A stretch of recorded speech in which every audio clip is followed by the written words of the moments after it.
Hello friends, welcome to આપનું રસોડું। આજે અમે તમારા માટે લઈને આવ્યા છીએ એકદમ સ્પાઇસી અને ચટપટો 10 જ મિનિટમાં તૈયાર થઈ જાય એવો પાટુડાના લોટની રીત। આ પાટુડાનો લોટ એટલો ટેસ્ટી લાગે છે કે જો તમે એકવાર બનાવશો તો વારંવાર તમને આ બનાવવાનું મન થશે। અને તેની અંદર જે લોટ વાપરવામાં આવે છે એ પણ આજે આપણે ઘરે જ તૈયાર કરવાનો છે અને ઘરમાં રહેલી સામગ્રીમાંથી જ આ તૈયાર થઈ જાય છે। તો વિડીયોને સ્કીપ કર્યા વગર તમે આખો જ વિડીયો જોજો। અને જો તમને અમારી રેસીપી પસંદ હોય ફ્રેન્ડ્સ તો વિડીયોને લાઇક અને શેર કરી ચેનલને સબસ્ક્રાઈબ કરવાનું ના ભૂલતા। બાજુમાં આપેલા બેલ આઇકોનને પ્રેસ કરજો જેથી આવનારા દરેક નવા વિડીયોની નોટિફિકેશન તમને મળતી રહે। જે રીતે આપણે ચોખાનું ખીચું ખાઈએ છીએ એ જ રીતે આ પાટુડાનો લોટ ઉત્તર ગુજરાતમાં એકદમ પ્રખ્યાત છે અને એ લોકો નાસ્તામાં આ રીતે પાટુડાનો લોટ બનાવીને ખાતા હોય છે। તો તેના માટે સૌપ્રથમ અહીંયા આપણે એક વાટકો ભરી અને ચોખા જોઈશે। કણકી પણ તમે લઈ શકો છો અને ચોખા પણ લઈ શકો છો, પણ અહીંયા આપણે બાસમતી ચોખા નથી લેવાના। એક મોટો વાટકો ભરી અને આપણે ઝીણા ચોખા લઈ લઈશું। ત્યારબાદ પોણો વાટકો ચણાની દાળ લઈશું અને અડધો વાટકો તુવેરની દાળ લઈશું। તમે ચણાની દાળ અને તુવેરની દાળ બંને અડધી અડધી પણ લઈ શકો છો અને આ રીતનું માપ પણ તમે લઈ શકો છો। હવે આપણે આ દાળ અને ચોખાને એકદમ ધીમા ગેસે શેકી લેવાના છે એટલે તેની અંદરનું મોઇસ્ચર દૂર થઈ જાય। ત્યારબાદ આપણે અડધો વાટકો ખાટું દહીં જોઈશે। દાળ ચોખા એકદમ ધીમા ગેસે ફક્ત 5 મિનિટ માટે શેકવાના છે, વધારે પડતા નથી શેકવાના। જો તમારે ત્યાં આકરો તાપ આવતો હોય તો તમે તડકામાં પણ મૂકી શકો છો, પણ અત્યારે ભેજવાળું વાતાવરણ છે એટલે આ રીતે દાળ ચોખા થોડા શેકી અને લઈ લેવાના એટલે તરત ક્રશ થઈ જાય મિક્સરમાં। ફક્ત 5 મિનિટ તેમાંથી મોઇસ્ચર દૂર થાય એટલે આપણે શેકી લઈશું। દાળ ચોખા સરસ શેકાઈ ગયા છે, તમે જોઈ શકો છો। તો હવે આપણે ગેસ બંધ કરી અને એને ઠંડા થવા દઈશું। દાળ ચોખા ઠંડા થાય ત્યાં સુધીમાં આપણે 8 થી 10 કળી લસણ, મોટો ટુકડો આદું અને 6 થી 7 લીલા મરચાંને ક્રશ કરી લઈશું। તીખાશ તમે તમારા ટેસ્ટ પ્રમાણે વધારે કે ઓછી રાખી શકો છો। હવે દાળ ચોખા ઠંડા થઈ ગયા છે તો મિક્સરમાં તેને ક્રશ કરી લઈશું। આ રીતનું ટેક્સચર આવે એવા આપણે ક્રશ કરવાના છે। તમે જોઈ શકો છો જે રીતે હાંડવા ઢોકળાનો લોટ હોય છે એ રીતનો આ લોટ તૈયાર થાય છે।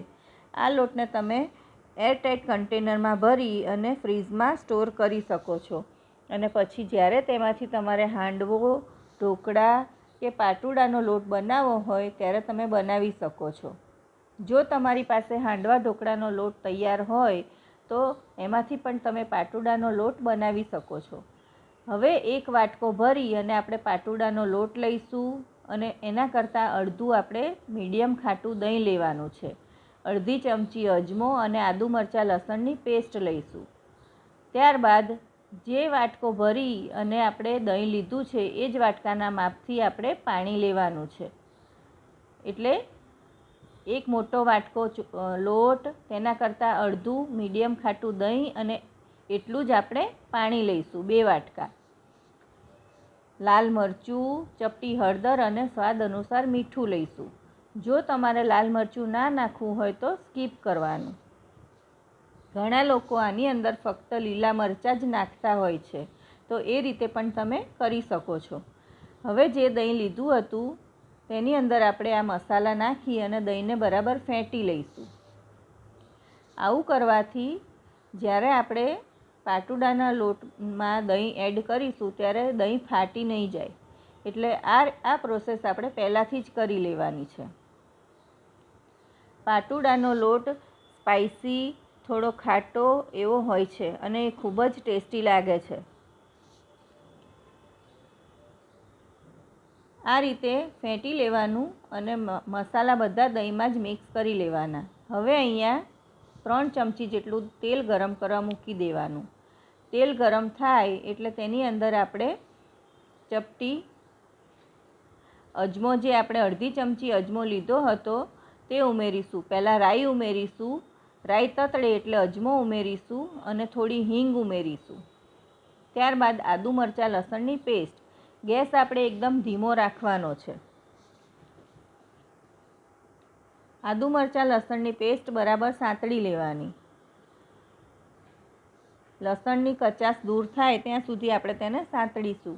એકદમ ધીમો ગેસ રાખવાનો છે.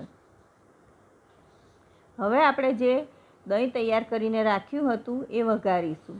જો તમને એવું લાગે કે વધારે પડતું તેલ ગરમ થઈ ગયું છે તો આ સ્ટેજ ઉપર તમારે 2 મિનિટ માટે ગેસ બંધ કરી દેવાનો અને દહીં આ રીતે હલાવી લેવાનું. પછી પાછો ગેસ ચાલુ કરી દેવાનો, એટલે તમારું દહીં બિલકુલ ફાટશે નહીં. તમે જોઈ શકો છો સરસ તેલ છૂટું પડી ગયું છે અને આ રીતે કન્ટિન્યુઅસ હલાવવાનું છે, એટલે દહીં ફાટશે નહીં. તેલ છૂટું પડી ગયું છે તો હવે આપણે આની અંદર જે 1 વાટકો ભરીને પાણી લીધું હતું એ ઉમેરી દઈશું.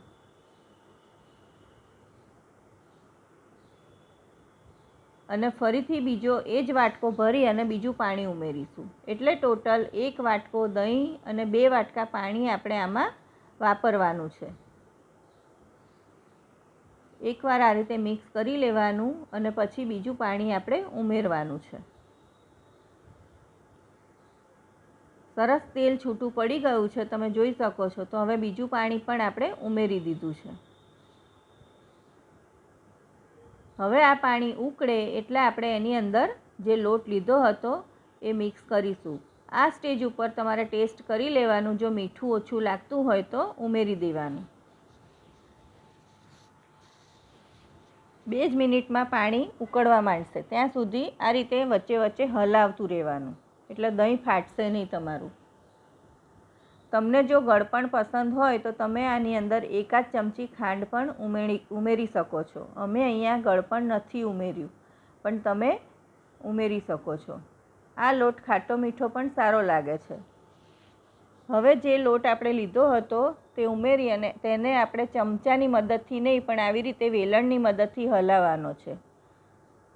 ગેસ આપણે એકદમ ધીમો રાખવાનો છે અને થોડો થોડો કરી અને એ 1 વાટકો જે લોટ લીધો હતો એ આની અંદર એડ કરી દઈશું. અને વેલણની મદદથી ગાંઠા ના પડે એ રીતે આપણે મિક્સ કરી લઈશું.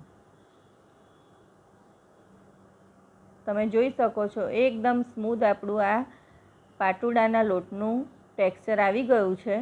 બધો જ લોટ આપણે ધીમે ધીમે ઉમેરી દીધો છે આમાં. અને આ રીતનું સરસ મિક્સ કરી દેવાનું. તમને એવું લાગે કે બહુ ઢીલો લોટ છે તો તમે 1-2 ચમચી લોટ બીજો પણ આમાં ઉમેરી શકો છો.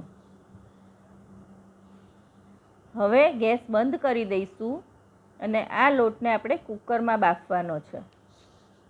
જે રીતે આપણે ખીચું કુકરમાં બાફીએ છીએ એ જ રીતે આ લોટને આપણે કુકરમાં બાફવાનો છે. તો નીચે પાણી મૂકી ઉપર આ રીતનું ડીશ અથવા તો સ્ટેન્ડ મૂકી દેવાનું અને જે ખાનામાં આપણે લોટ બાફવાનો છે એમાં થોડું તેલ લગાવી લેવાનું અને તેની અંદર લોટ એડ કરી દઈશું.